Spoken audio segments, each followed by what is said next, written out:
Bonjour à toutes et à tous, on se retrouve aujourd'hui pour ma vidéo bilan été 2017. Alors, comme je vous l'avais dit à l'ouverture de ma chaîne il y a un mois, chaque mois je comptais faire une vidéo bilan et une vidéo attente pour le mois prochain et une vidéo bilan du mois qui a précédé. Je pense pas que je le ferai tous les mois, ça dépendra vraiment des sorties. Là pour ce mois-ci, je préférais vraiment faire tous les films que j'ai pu voir cet été, les blockbusters et trucs comme ça. Pour le mois de septembre, j'en ferai sans doute pas vu qu'il n'y a pas assez de films qui sortent. Je vous verrai en fin de vidéo, je vous dirai un peu le planning des sorties que je compte aller voir. Il n'y a pas grand chose, ça vaut pas spécialement le coup. Je vous ferai un avis global sur ce que j'ai pensé du cinéma en fin de vidéo. Et je vais vous faire un avis détaillé sur tous les films que j'ai pu voir cet été. Bon, ça durera pas 3 ans par film, hein. Je vais pas vous... quand même qu'il y en a la plupart qui auront déjà été traités par vlog. Mais je vais quand même faire un petit résumé, et puis voilà. Donc le premier film que j'ai vu cet été, c'est Wonder Woman. C'était réalisé par Patty Jenkins, pardon, avec Gal Gadot, film du DC Universe. J'ai pas spécialement accroché. Je suis pas fan des films de guerre à mélanger aux films de super-héros. Je trouvais que le film... il y avait des choses très cool. Toute la partie qui se passe avec les Amazones, c'était très très bien. La fin aussi était géniale. Maintenant, le mieux du film, vraiment, où c'est situé niveau guerre, Première Guerre mondiale, non, c'est très peu pour moi et je suis pas public visé. Donc je dis pas que c'est mauvais, au contraire, je comprends bien les intentions du film qui est de sensibiliser un public féminin au monde des super-héros et de faire, de faire en sorte que les petites filles qui voient ce film puissent s'identifier à Wonder Woman. Maintenant, sur le film en lui-même, j'ai pas spécialement accroché, j'ai trouvé beaucoup de longueur.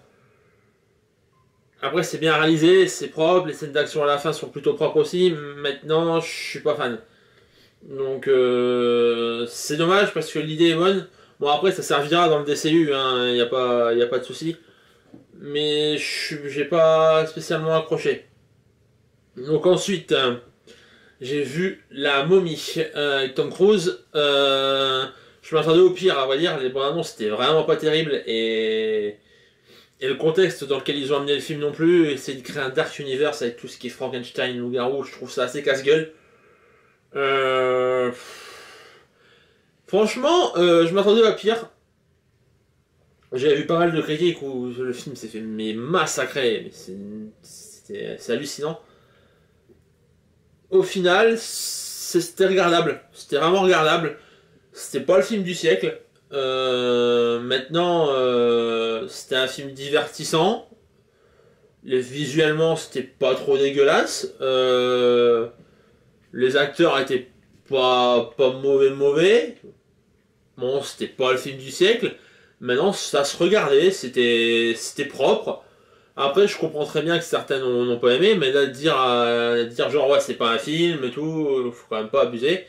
On nous vend un produit, un film d'action sur un fantastique, blockbuster, hein, c'est du blockbuster typique. On nous le donne. Moi, c'est qu'il y a eu de l'action, c'était divertissant. Bon, niveau scénario, c'était pas terrible. Après, pour ce qui est dans la globalité de l'incrustation dans le Dark Universe, j'attends de voir la suite. J'attends de voir ce que ça peut donner. Bon, je suis pas persuadé que la Momie était le bon personnage pour commencer. Par contre, cet univers-là, j'aurais pu miser sur le notage de Jackie Lannister, qu'on voit aussi dans le film qui est joué par Russell Crowe.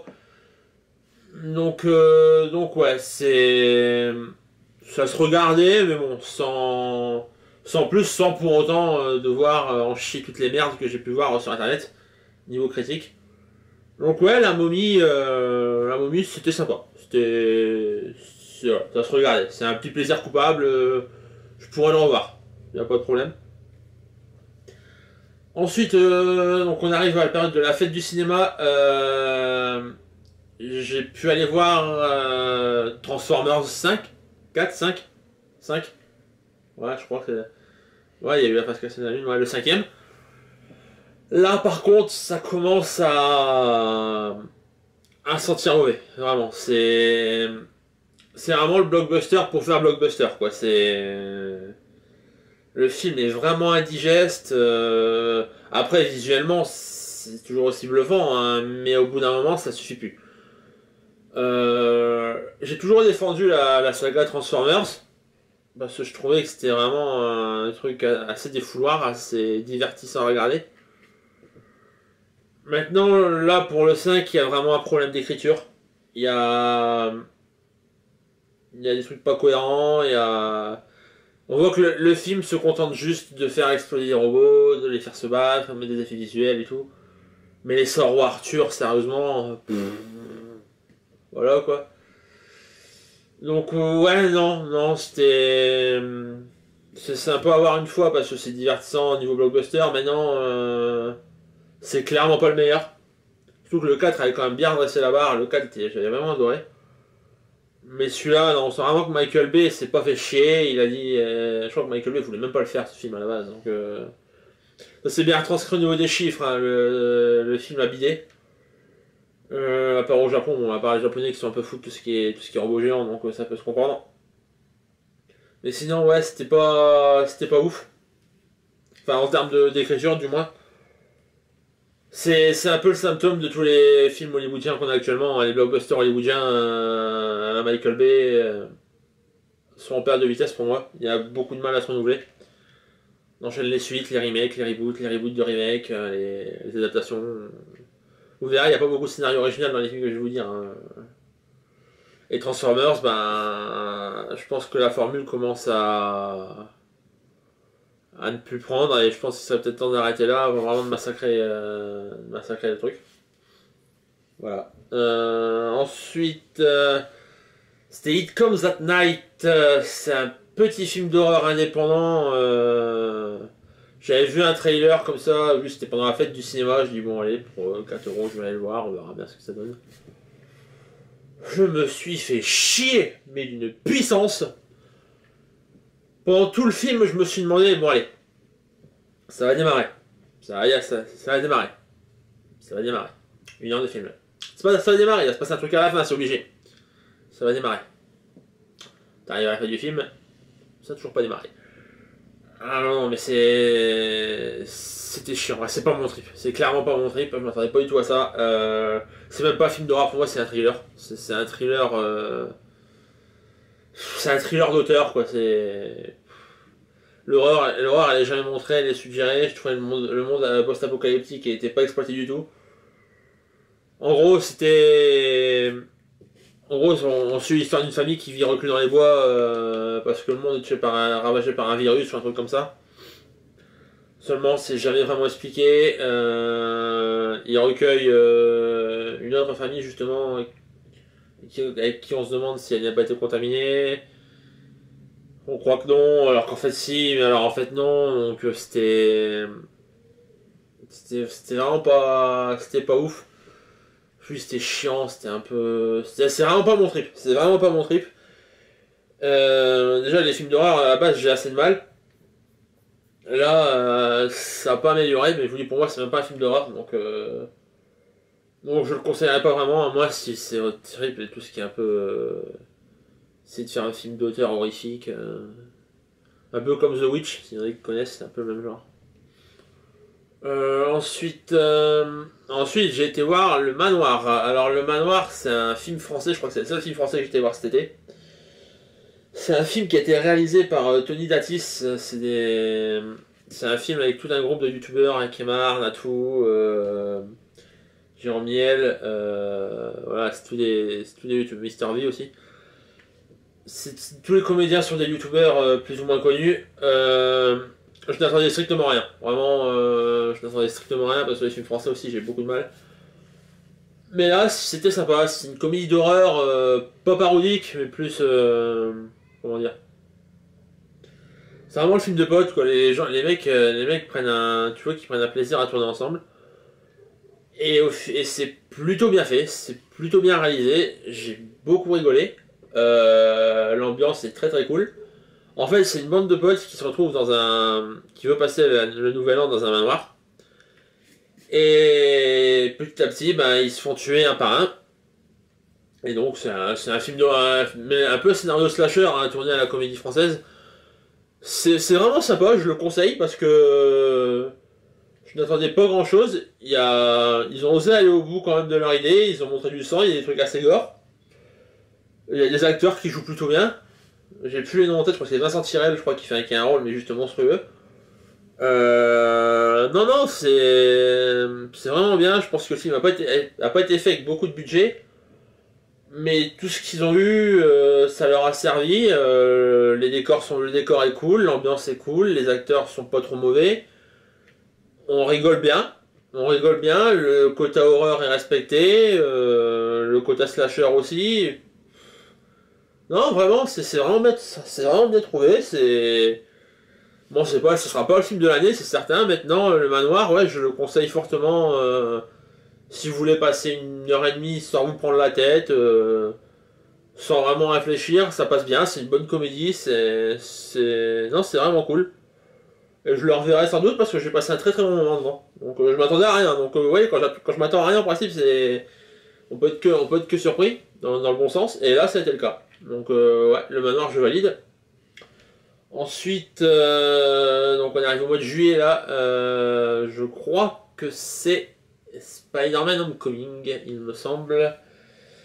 Là, j'ai eu du mal. Je vais pas vous mentir, j'ai eu beaucoup de mal à regarder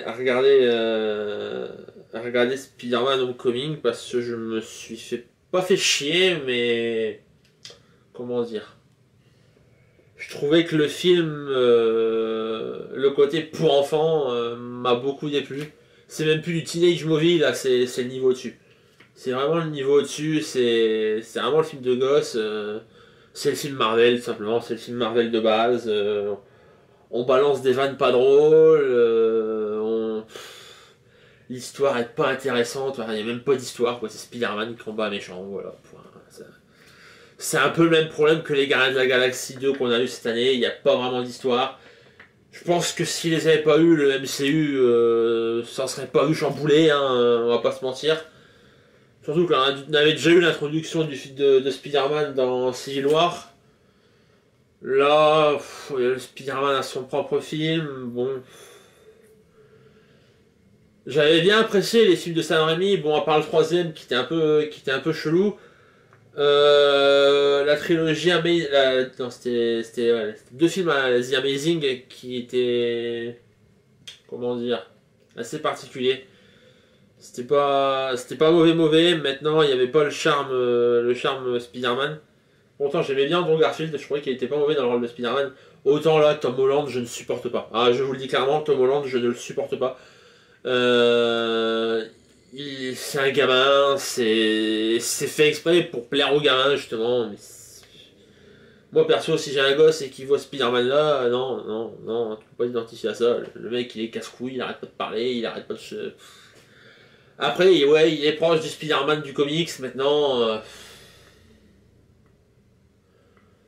C'est lourd quoi, quand le héros devient plus lourd que drôle, à force c'est plus drôle. C'est juste un mec qui fait des vannes, c'est juste un mec qui. Après, ça remplit le quota divertissement, hein. C'est pas honteux non plus, hein. Mais ça révolutionne pas le genre. J'ai vu des gens qualifier ce film de meilleur Spider-Man de l'histoire. Non, clairement non. Le premier est bien meilleur, même le deuxième est bien meilleur. Euh... Ouais, non. Puis le côté trop teenage movie, ça m'a dérangé parce que Spider-Man, c'était pas ça pour moi. C'était. Il y a des incohérences, mais Flash Thompson qui participe à un marathon de la science. Flash Thompson dans le comics, il me semble que c'est le gros mec, gros baraquet qui joue au football. Et puis Marie-Jeanne, putain, comment ils vont faire? Non, mais c'est. Il y a des incohérences dans ce truc, c'est pas possible. Après, je sais que c'est pour coller à leur MCU, hein. C'est sans doute voulu. Mais... Après, ça remplit son quota d'action, c'est. Mais c'est vraiment du fan service quoi. Inclure Iron Man, c'est pareil. C'est bon, je veux bien que ça joue la figure paternelle que Peter Parker n'a pas eu, mais non quoi. C'est vraiment du fan service. Je le reverrai pas spécialement parce que ça m'a pas spécialement marqué et puis l'histoire est pas intéressante quoi. Le méchant pourtant c'est le vautour. Dans les comics le perso est archi cool là.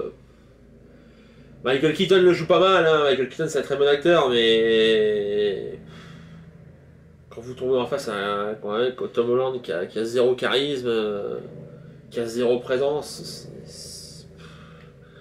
comprendrai jamais ce choix de casting, hein. Franchement, je comprendrai jamais ce choix de casting. Quand je vois que c'est lui qui va jouer dans l'adaptation du vidéo Uncharted, non, mais non, non, non, tu peux pas. Bon, je sais qu'il va jouer le personnage d'Uncharted assez jeune, mais non, non, non. T'as pas la présence, t'as pas le charisme, t'as pas le talent, hein, clairement. Hein. T'as pas le talent, t'as pas la maturité, je crois qu'il aura 20 ans, 21 ans, donc c'est un gamin, c'est un gosse. Non, ouais, non. Clairement, non. Donc, ah si, avant Spider-Man, bon, je vais revenir vite fait, il n'y a pas grand chose à dire. J'ai vu Baywatch, c'est même avant les autres. L'adaptation de la série Alerte à Malibu, avec Dwayne Johnson, Zac Efron, youpi. Ouais. Ouais. Ça fait le boulot, maintenant. Vous le voyez, vous l'avez vu, et vous l'oublierez. Pour vous dire, je m'en souviens même plus du film, donc je ne sais même plus de ce qui se passe dedans. Non, c'est non, non. C'est rapide, hein, mais c'est vraiment non pour le coup, là. Je passe au suivant, ça sert à rien que je m'éternise dessus. Là, par contre, le prochain, c'est un de mes bons coups de cœur de l'été. C'est Baby Driver d'Edgar Wright avec Ansel Elgort notamment, Jamie Foxx, Kevin Spacey. Ensuite donc Baby, un jeune homme qui est très doué pour piloter des voitures et qui est engagé pour comment dire, pour faire le chauffeur de braqueurs. Le mec qui se faufile partout, c'est assez dingue. Toujours avec ses écouteurs parce qu'il y a des problèmes aux acouphènes. Non, non, vraiment. Baby Driver, c'était une grosse claque. En termes de mise en scène, en termes de scénario, en termes de jeu d'acteur, en termes de tout. Baby Driver, c'est vraiment un très bon film. Je pense que techniquement parlant, c'est un des meilleurs films que j'ai eu cet été. Rien que la première scène de poursuite est juste ouf. C'est plutôt bien joué. Le côté, j'aime beaucoup l'ambiance musicale du film. C'est un peu, c'est pas une comédie musicale, mais la musique a vraiment une importance énorme dans le film. Pour vous dire, Baby fait une collection de mix, et ces mix, pour vous dire, ils sont enregistrés sur des cassettes audio. La plupart des jeunes de maintenant ne connaissent pas les cassettes audio. Et c'est pour vous dire vraiment le côté rétro et le côté hommage du film aux années 90. C'est vraiment, il y a vraiment une forte influence. Comment ça s'appelait, Taxi Driver, tout ce film comme ça. Il y a, même dans l'affiche, vous voyez l'affiche, ça ressemble un peu trait pour trait. Le film est très bon, le scénario est cool, les enjeux sont cool, les personnages sont cool. Et c'est pas du cool justement pour dire d'être cool, quoi. C'est vraiment du cool utile. C'est vraiment, on veut vraiment te faire apprécier le personnage. On veut vraiment te faire comprendre ce qu'il ressent, te faire comprendre ce qu'il doit faire. Tout est réalisé de manière à avoir un film vraiment sympa à regarder. Non, vraiment, Baby Driver, c'était une bonne surprise. Bon, après, Edgar Wright, j'ai pas vraiment de problème avec. Je sais qu'il fait toujours des bons trucs. J'avais adoré Hot Fuzz. Oh, Hot Fuzz. Un bel revoir à l'occasion d'ailleurs. Et vous en faire une critique, ça pourrait être sympa. Non, ouais, Baby Driver, vraiment cool. La même semaine, ça a été la première critique que j'ai faite sur ma chaîne YouTube. Dunkerque. Bon, là, je vais pas passer 50 ans dessus. Je pense que j'ai fait une vidéo assez claire. Grosse perf technique, grosse perf de mise en scène. Maintenant, pas révolutionnaire pour moi. Pas le meilleur film de l'année. Pas le meilleur film de Nolan.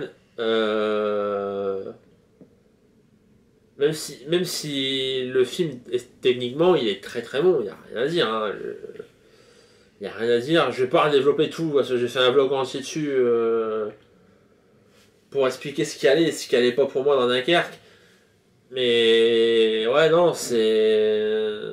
J'ai du mal avec cette hype autour de Nolan, justement. Le mec a beaucoup de talent, le mec réalise des films vraiment bons. La plupart sont considérés comme des classiques. Dunkerque en sera un, c'est indéniable. Maintenant, je vois pas ce qu'il y a de plus que d'autres films de guerre que j'ai pu voir.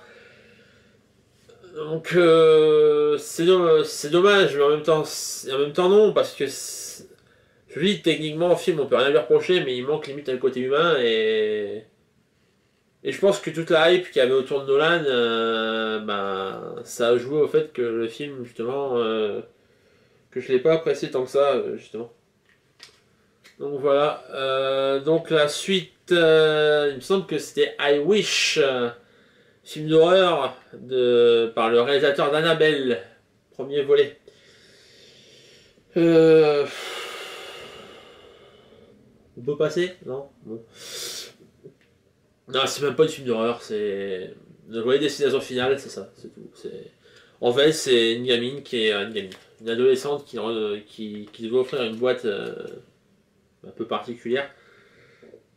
Et chaque fois que cette adolescente souhaite quelque chose, la boîte réalise son vœu. Sauf qu'à chaque fois que son vœu se réalise, il se passe un drame autour d'elle. Donc voilà, c'est un peu un destination finale like.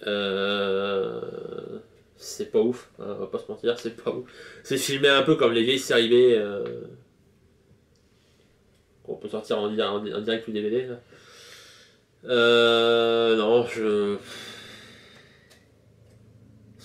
ça fait pas peur. En même temps, ça n'a pas l'ambition de faire peur. C'est plus drôle, ça fait même plus rire qu'autre chose. Quoi. Quand je vois dans un film d'horreur que les gens rigolent plus qu'ils ne sursautent, je me dis que le film est mal vendu, que le film est mal fait et que c'est pas le bon public. Donc pour I Wish, clairement un non. Je le reverrai pas, ça c'est sûr et certain. C'est pas cohérent, c'est pas très bien réalisé. Ouais, non, bon, c'est un petit film que personne ne connaîtra sans doute. Hein. Ensuite, on va passer à un gros morceau de cet été, et c'est un des gros morceaux que j'ai pas tourné en vlog, c'est Valérian. Il a cité des 1000 planètes de Luc Besson. Avec Dan DeHaan, Cara Delevingne et Clive Owen, il me semble. Ça me fait chier. Ça me fait chier, bah, j'aime pas taper sur Besson. J'ai rien de particulier contre le réalisateur. Vraiment, je trouve que le mec va toujours au bout de ses idées, malgré tout ce qui peut se passer autour. Et Valérian, c'est un projet qui a demandé beaucoup d'investissement, beaucoup d'argent, beaucoup de temps aussi. Je comprends pourquoi d'un côté, mais d'un autre, je comprends pas comment on peut faire un film aussi vide en ayant eu autant de temps pour le faire, avec un univers qui a l'air tellement intéressant, pour en final faire que ça. Visuellement, Valérian est une pure claque. C'est indéniable, visuellement, c'est une tuerie. Maintenant, il n'y a que ça. Il n'y a que ça. Le scénario, vous l'avez déjà vu. Faut sauver une planète. C'est même pas une planète, c'est un peuple.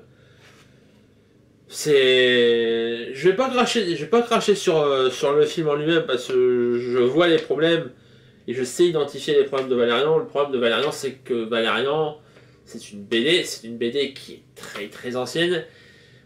Et l'adaptation de cette BD arrive après tout ce qu'on a déjà pu voir en science-fiction, comme les Star Wars, les Star Trek, Stargate, tous les trucs comme ça.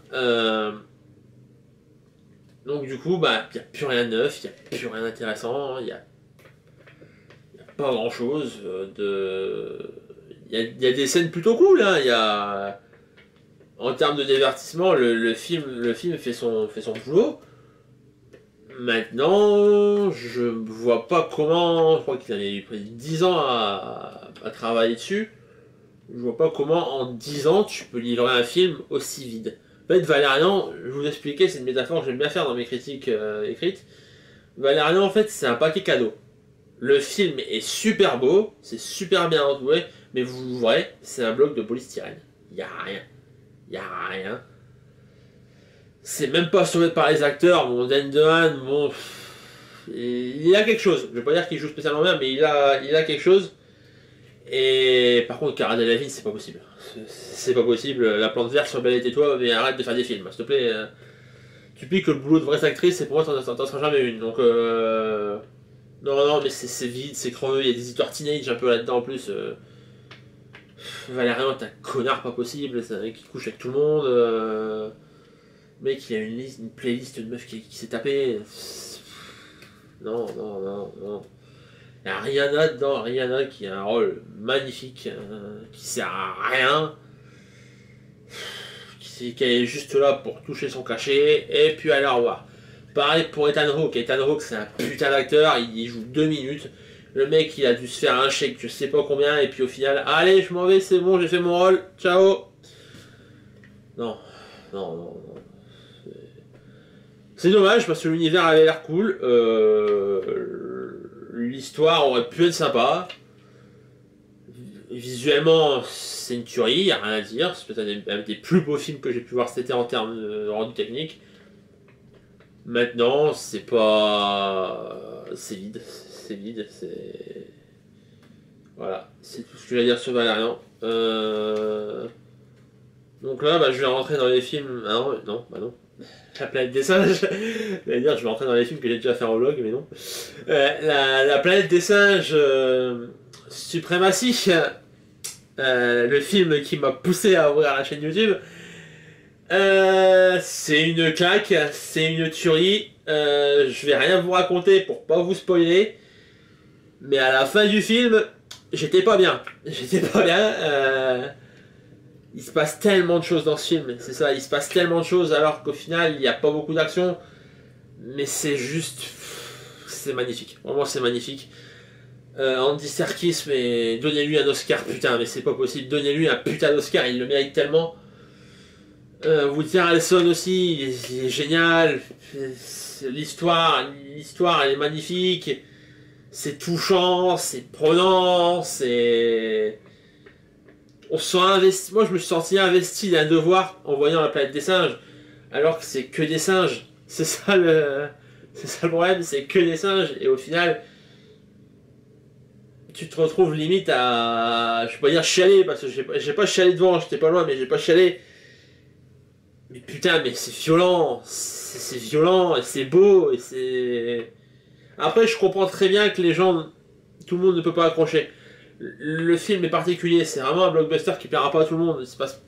Je dis, il n'y a pas 50 000 scènes d'action, c'est pas ultra spectaculaire, mais putain, mais l'histoire, les relations entre les personnages, visuellement, c'est beau, c'est beau. Les enjeux du film aussi sont magnifiques parce que on comprend pourquoi César fait ça, on comprend pourquoi le méchant, je veux pas, Woody Harrelson fait ça.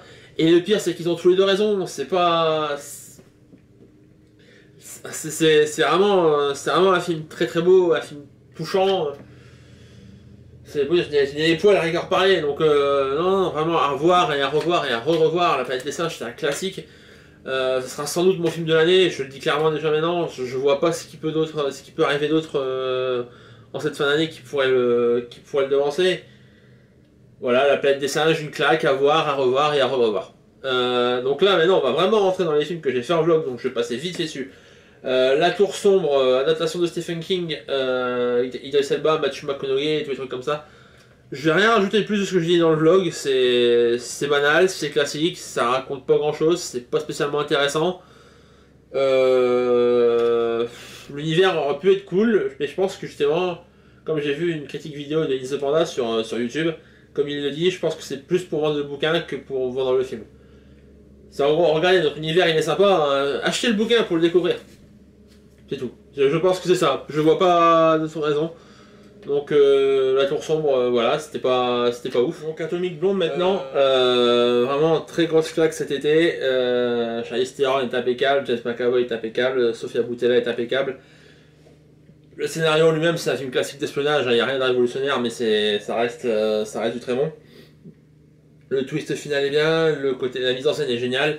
L'esthétique du film est splendide, il n'y a vraiment rien à dire. Et je le conseille Atomic Blonde parce que c'est un film méta qu'on devrait voir plus souvent et c'est une belle prise de risque. Hitman and Bodyguard, bon j'ai fait un vlog il y a pas longtemps dessus, je vais pas revenir là tellement, c'est classique.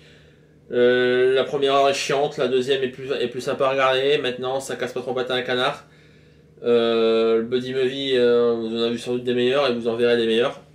La relation de Jackson Reynolds marche bien, maintenant ça reste assez sobre. C'est vendu comme une comédie et c'est pas tellement drôle, donc non, Hitman Bodyguard non. Toujours dans le nom, bah, Annabelle 2, hein, j'ai fait une critique il y a pas longtemps, des choix de mise en scène sympas, maintenant l'univers en lui-même, bah, ça m'intéresse plus, c'est des films d'horreur, j'en ai ras-le-bol, de voir des films d'horreur basés sur les jumpscares, donc non. Il est mieux que le premier, hein, il est beaucoup mieux que le premier, beaucoup. Il est mieux que le premier. En même temps, le premier a mis la barre tellement bas. Mais non, ça me réconciliera pas avec les films d'horreur. C'est clairement pas ça. J'ai revu Conjuring il y a il y a pas longtemps et j'ai toujours le même problème. Donc, et enfin, Seven Sisters qui a dû sortir il y a pas longtemps. Là, je vais pas vous en dire plus, je vais pas vous spoiler 50 000 vlogs si vous l'avez pas vu. Je vous dirais juste que Seven Sisters, c'est un film absolument à voir. L'univers est cool, l'histoire est originale à souhait, les acteurs jouent bien.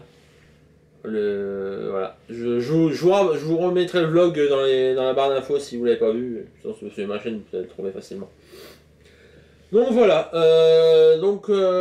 C'était un peu détaillé, c'était un petit peu long. Dans sa globalité maintenant, je trouve qu'on n'a pas eu un été de cinéma terrible. Vraiment.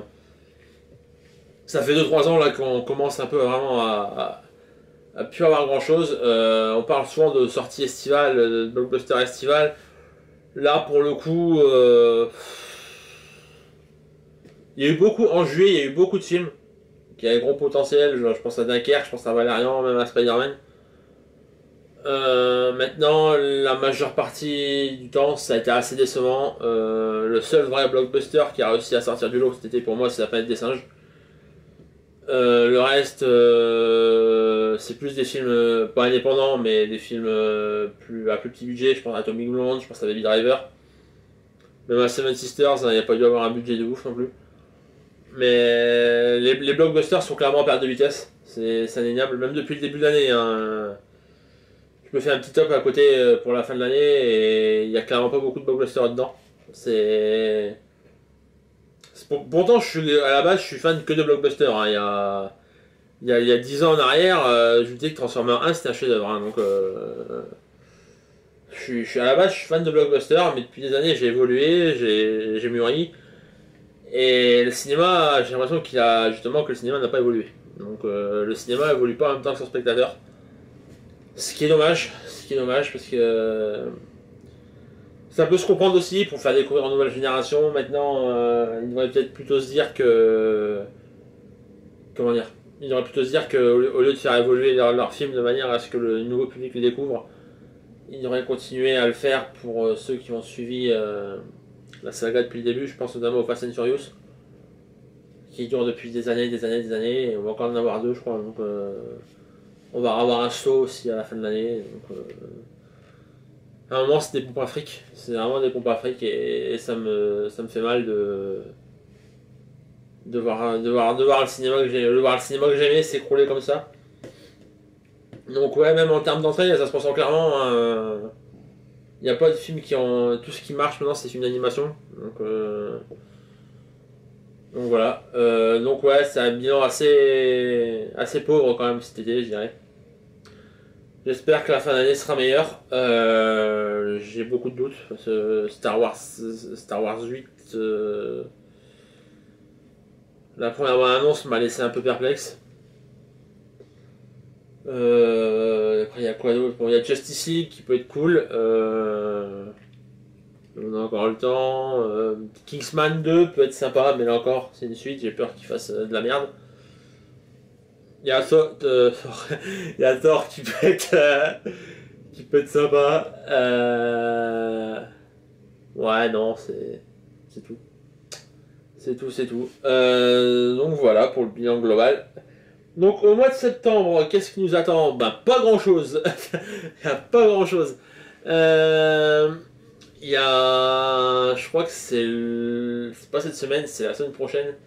Il y a un nouveau Tom Cruise qui sort, Barry Seal, American Traffic. Ça a l'air sympa, ça a l'air cool. Je vais sans doute aller le voir parce que j'aime bien Tom Cruise. La bande-annonce est plutôt sympa, ça a l'air d'être assez. L'histoire elle a l'air d'être assez sympa. Ça va être filmé un peu genre à War Dogs, je sais pas si vous connaissez. Un peu thriller, comédie. Ça peut être cool, ça peut être cool. Je sais pas si c'est la même semaine. Il y a Hit. Je suis. Comment dire? Espoir hein, vers ce film. Je m'attends à un chef-d'œuvre. Non, je déconne, hein, je déconne. Non, non, mais j'irai le voir sans doute parce qu'il n'y a rien d'autre, hein, clairement. Et tu sais, il sort le 20, je crois. Donc j'irai voir ça. Qu'est-ce qu'on a d'autre American Assassin, je crois, c'est avec Dylan O'Brien. Ouais, il a l'air celui-là, il a l'air sympa. Il y avait autre chose, je sais plus. Là. Le même jour que la sortie de Barry Seal, mais je sais plus tout ce que c'est. Je sais plus. Bref, il y a que ça, il y a vraiment pas grand chose. Il y a 2-3 semaines où il n'y a rien. Donc voilà, bah moi écoutez, je vais vous laisser là-dessus. La vidéo est un petit peu longue, mais j'avais des choses à dire. Et quant à moi, je vous retrouve, je sais pas quand, pour une nouvelle vidéo sur le cinéma. Salut!